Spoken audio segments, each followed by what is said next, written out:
Praise the Lord. இன்றைய ஜீவ அப்பம் மத்தேயு 5ஆம் அதிகாரம் 7ஆம் வசனம். இரக்கமுள்ளவர்கள் பாக்கியவான்கள், அவர்கள் இரக்கம் பெறுவார்கள். ஹல்லேலூயா. இரக்கம், தேவனுக்கு இரக்கம் ஒரு சுபாவமாக இருந்தது. தேவன் 1000 தலைமுறை வரைக்கும் இரக்கம் செய்கிற தேவன்.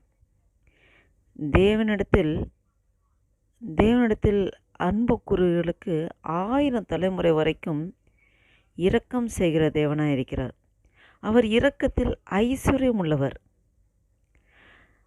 அவர் எப்படி இரக்கம் அவருக்கு ஒரு சுபாவமாக இருந்ததோ, அவர் எப்படி 1000 தலைமுறைக்கும் இரக்கம் செய்கிற தேவனாக இருந்தாரோ, அவர் எப்படி இரக்கத்தில் ஐஸ்வர்யம் உள்ளவராக இருந்தாரோ, அவர் வழியில் பின்பற்றுகிற நாமும் மற்றவர்களை பார்க்கும்போது அந்த இரக்க சுபாவம் நம்முடைய உள்ளத்திலே இருதயத்தின் ஆழத்திலிருந்து எழும்ப வேண்டும் என்பது ஆண்டோடைய தீர்மானம்.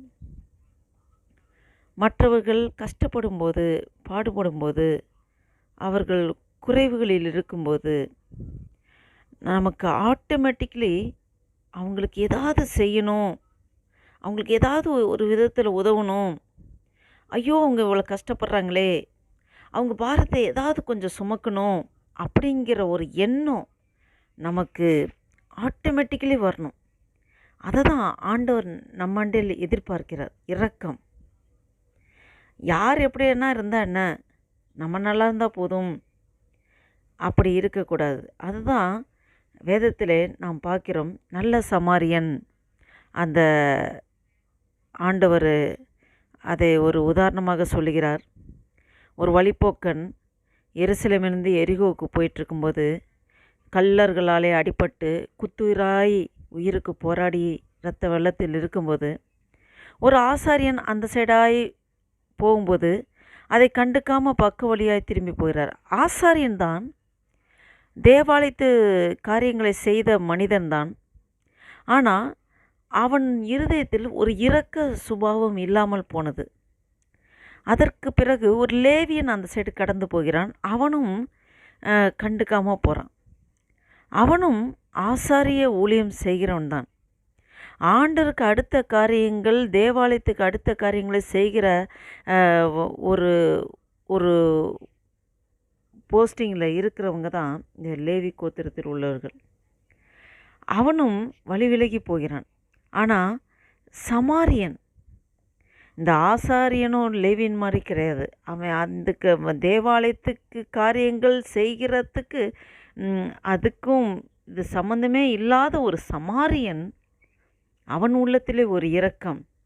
அந்த குற்றுராய் விழுந்து கிடக்கிறவனை பார்த்து உடனே அவனுக்கு அந்த ஓண்டுக்கு அதுக்கு தேவையான எல்லா மருந்துகளை இது செய்து கட்டி அவனை ஏற்றி சத்திரத்தில் இறக்கி அங்கே உள்ளவங்களுக்கு செய்வதற்கு தேவையான பணத்தை கொடுத்து நன்றாய் பராமரித்துக்கொள், நான் நெக்ஸ்ட்டு வந்து இதுக்கு என்ன செலவாக நான் தரேன்னு சொல்லி அவன் அந்தளவுக்கு அந்த இரக்கம்.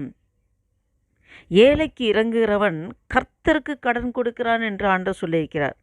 நாம் இரக்கம் உள்ளவர்களாக இருக்கணும், ஏழைக்கு இறங்கணும். எத்தனை பேர் நம்ம நல்லா இருக்கோம், நமக்கு 3 வேளை நன்றாக ஆண்டவர் நம்மளை போஷிக்கிறார், நமக்கு நல்ல உடை, விதவிதமான ஆடைகள் நமக்கு இருக்குது. ஆனால் எத்தனை பேர் அந்த போத்திக்கிறது கூட ஆடை இல்லாமல் எத்தனை பேர் இருக்கிறார்கள். எத்தனை பேர் ஒருவேளை சாப்பாட்டு கூட வழி இல்லாமல் இருக்கிறார்கள். அப்படிப்பட்டவர்கள் நம்ம வாழ்க்கையிலே நாம் சந்திக்கும்போது, இன்னும் இந்திய தேசத்தில் பார்த்தால் எத்தனையோ பேர் பிளாட்பாரத்தில் பிச்சை எடுத்துக்கொண்டு எவ்வளோ பேர். அப்படிப்பட்டவர்களுக்கு நாம் இரக்கம் பாராட்டும்போது ஆண்டவர் அதை பார்க்கிறார். நம் இருதயத்தின் ஆழத்தை காண்கிற தேவன். நாம் எந்த பிரதிபலன் பார்க்காமல், நம்ம ஒரு ஷார்ட் சர்க்கிளில் ஒரு சில பேருக்கு மட்டும்தான் நம்ம இரக்கம் செய்துட்டு நம்ம அப்படி பண்ணுவோம், ஹெல்ப்பிங் பண்ணிவிட்டு. அப்படி இருக்கக்கூடாது. நமக்கு தெரியாதவங்க, அறிமுகமில்லாதவர்கள் எத்தனையோ பேர் எத்தனை பேர் கஷ்டத்தின் மத்தியில் இருக்கிறார்கள். அவர்களுக்கு இருதயத்தின் ஆழத்திலிருந்து உதவ வேண்டுங்கிற அந்த எண்ணம் நமக்கு உள்ளத்திலே ஊற்றி நீராய் பொங்க வேண்டும். அதுதான் ஆண்டவர் நம்மளிடம் எதிர்பார்க்கிறார். நாம் அவர்களுக்கு இறங்கும்போது நமக்கும் ஏதாவது நெருக்கடியான ஒரு சூழ்நிலைகள் வரலாம், நெருக்கடியான காலகட்டங்கள் வரலாம். அந்த நேரத்தில் வேறு யார் மூலமோ அறியாதவர்கள் மூலமாக நமக்கு இரக்கம் காமிக்க 4 பேரை ஆண்டவர் எழுப்புவார். அல்லேலூயா. அதுதான் இரக்கம் உள்ளவர்கள் பாக்கியவான்கள், அவர்கள் இரக்கம் பெறுவார்கள் என்று வேதத்தில் சொல்லப்பட்டிருக்கு. ஆம் தேவ பிள்ளைகளே, நாம் இரக்கமுள்ளவர்களாக இருப்போம். நாம் கஷ்டப்படுவோம். நாம் ஒரு நெருக்கடியில் திக்கற்ற சூழ்நிலை, உதவியற்ற சூழ்நிலை இருக்கும்போது யார் மூலமாவது நமக்கு இரக்கம் கிடைக்க ஆண்டவர் ஆட்களை ஏவுவார், ஏற்படுத்தி தருவார்.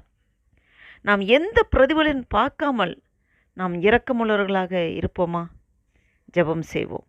அல்லேலூயா. ஸ்தோத்திரிக்க கத்த ஸ்தோத்திரிக்கிறோம் ஆண்டவரே. நன்றி தகப்பனே, நன்றியோடு துதிக்கிறோம், ஸ்தோத்திரிக்கிறோம் அப்பா. இந்த நாளைக்காய் ஸ்தோத்திரம் ஆண்டவரே. அப்பா ஸ்தோத்திர கத்தாவே ஆண்டவரே. இந்த 28ஆம் தேதி பிப்ரவரி மாதம் ஆண்டவரே அப்பா 2024 வருஷத்தை காணும்படியாக எங்களுக்கு ஜீவன் சுகம் வேலை நாளைக்கு தந்து நடத்தி வர கிருபைக்காய் ஸ்தோத்திரம் ஆண்டவரே. இரக்கமுள்ளவர்கள் பாக்கியவான்கள், அவர்கள் இரக்கம் பெறுவார்கள் என்ற வேத வசனத்தை அப்பா நாங்கள் தியானித்தோம் ஆண்டவரே. ஆவியானவரே, எங்களோடு அப்பா அடிமையோடும் ஆண்டவரே இந்த கேட்டுக்கொண்டிருக்க ஒவ்வொரு நீர் இடைப்பட்டு ஸ்தோத்திரம் ஆண்டவரே. நாங்கள் எப்பொழுதும் இரக்கமுள்ளவர்களாக ஆண்டவரே அப்பா ஸ்தோத்திர கத்தாவை அப்படிப்பட்ட சுபாவம் எங்களுக்குள்ளே எப்போதுமே இருக்கும்படியாக ஆண்டவரே எங்களுக்கு ஆண்டவரே நீர் எப்படி 1000 தலைமுறை வரைக்கும் இரக்கம் செய்கிற தேவனோ, நீர் இரக்கத்தில் ஐஸ்வர்யம் உள்ளவர். உம்முடைய சுபாவம் ஒரு சுபாவம் இரக்கமுள்ள சுபாவமாக இருக்கிறது ஆண்டவரே.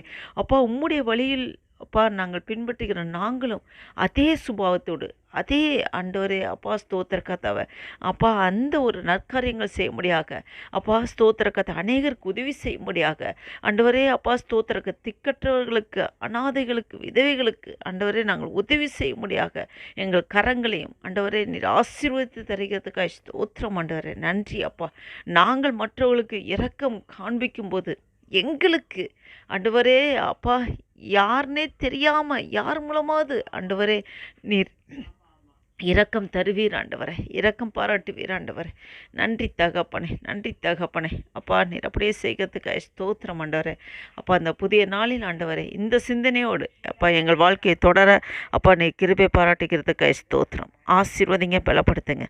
இயேசு கிறிஸ்து நாமத்தினால ஜெபிக்கிறோம் ஜீவன் நல்ல பிதாவே, ஆமேன். என் ஆத்துமாவை கர்த்தரை ஸ்தோத்திரி, என் முழுவலுடைய பரிசுத்த நாமத்தை ஸ்தோத்திரி. என் ஆத்துமாவை கர்த்தரை ஸ்தோத்திரி, கர்த்தர் செய்த சகல உபகாரம் மறவாதே. ஆமேன், ஆமேன். Thank you Jesus. ஆமேன்.